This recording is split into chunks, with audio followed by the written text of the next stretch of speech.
کل میرا بینک جانا ہوا کسی کام سے تو وہ بار بار کہنے لگے چائے منگوائیں چائے منگوائیں چائے منگوائیں. میں نے کہا نہیں بھائی چائے نہیں منگوائیں, میں تو چائے ویسے بھی نہیں پیتا. تو انہوں نے کہا اصل میں اس وجہ سے نہیں پی رہے کہ بینک کی ہے نا. میں نے کہا جی اس وجہ سے, ویسے بھی نہیں پی رہا لیکن اس وجہ سے بھی نہیں پی رہا کہ بینک کی ہے. کیوں بھائی, پابندی لگائی ہے نا اللہ نے.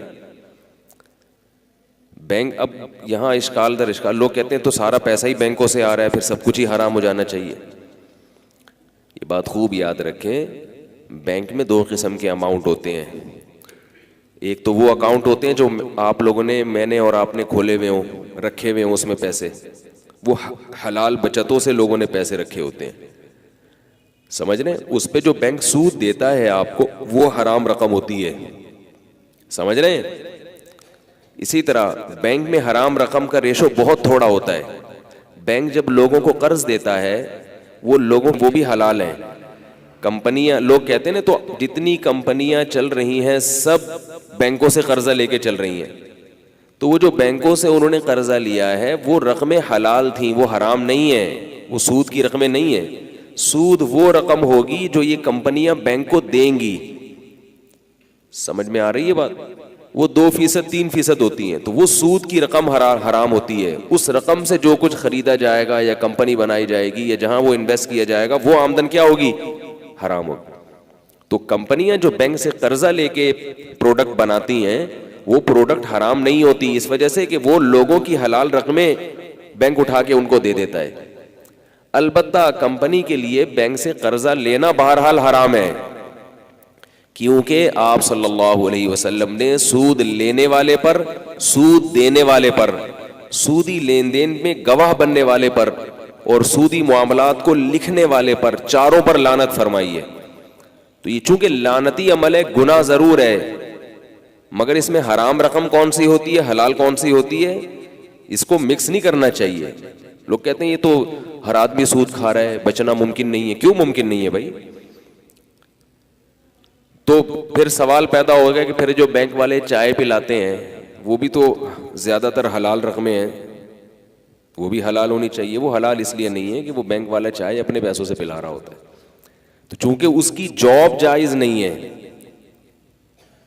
جاب جائز نہیں ہے, تو جاب کے عوض میں جو تنخواہ ملے گی, اگرچہ وہ تنخواہ حلال پیسوں سے ہوگی, بینک مشترکہ اکاؤنٹ میں سے اٹھا کے پیسے دیتا ہے نا اس کو, تو وہ حلال رقم بینک پیسے دے رہا ہے, مگر دیکھ جس کام کے عوض میں رہا ہے وہ کام کیا ہے؟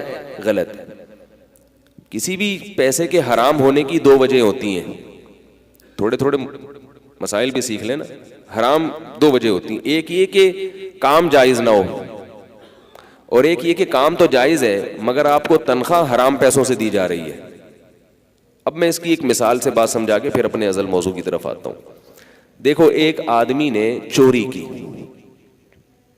چوری کا عمل حرام ہے نا. اس چوری کے بدلے میں جس کے لیے چوری کی اس نے اس کو اپنے حلال پیسوں میں سے, خون پسینے کی کمائی میں سے 50 روپے پکڑا دیے. کس خوشی میں پکڑا ہے کہ تم نے میرے لیے کیا کیا ہے؟ چوری کی ہے. تو چور کے لیے یہ پیسے حلال ہوں گے؟ نہیں, کیونکہ وہ پیسے تو حلال پیسوں میں سے دے رہا ہے, مگر کام جو چور نے کیا وہ غلط کیا. تو غلط کام کے بدلے میں جو پیسے مل رہے ہیں چاہے وہ حلال پیسے ہی ہوں, چور کے لیے کیا بن جائیں گے؟ وہ حرام. جب چور کی ملکیت میں آ گئے تو اب سب کے لیے حرام ہو گئے, سمجھ رہے ہیں. اور ایک یہ ہے کہ چور نے کہیں سے 50 روپے چرائے,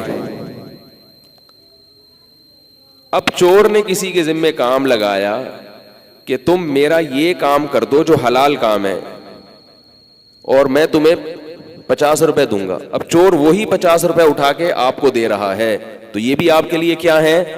حرام ہے, کیونکہ کام تو آپ جائز کر رہے ہیں, لیکن جو پیسے تھے نا چور کے پاس, وہ پیسے کیا تھے؟ حرام کے تھے. سمجھ رہے ہیں؟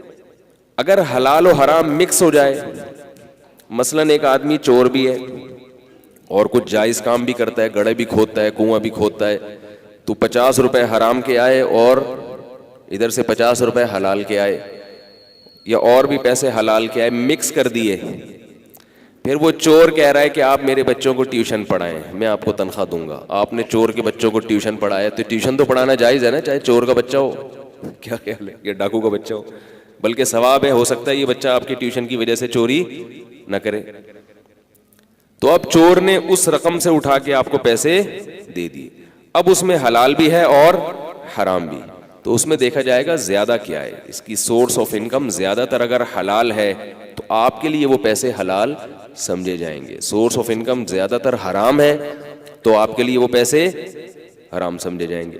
تو خیر یہ میں اس لیے کہہ رہا ہوں کہ جہاں بینک کی بات آتی ہے لوگ اعتراض کرتے ہیں, ابے یہ تو سارے سود پہ چل رہے ہیں, یہ چائے حرام ہو گئی, تنخواہیں حلال ہیں, سب کی تنخواہیں بینک سے جاتے ہیں. یہ مولوی لوگ کہتے ہیں بینک سودی بینک میں جو جاب کرتا ہو اس سے چائے پینا تو جائز نہیں ہے, لیکن ویسے تنخواہیں بینکوں سے آ رہی ہیں, نوٹ اسٹیٹ بینک چھاپ رہا ہے, یہ سب حلال ہو گیا. واہ بھائی واہ, گڑ کھاؤ اور گلگلوں سے پرہیز کرو, اس قسم کی مثالیں دی جاتی ہیں.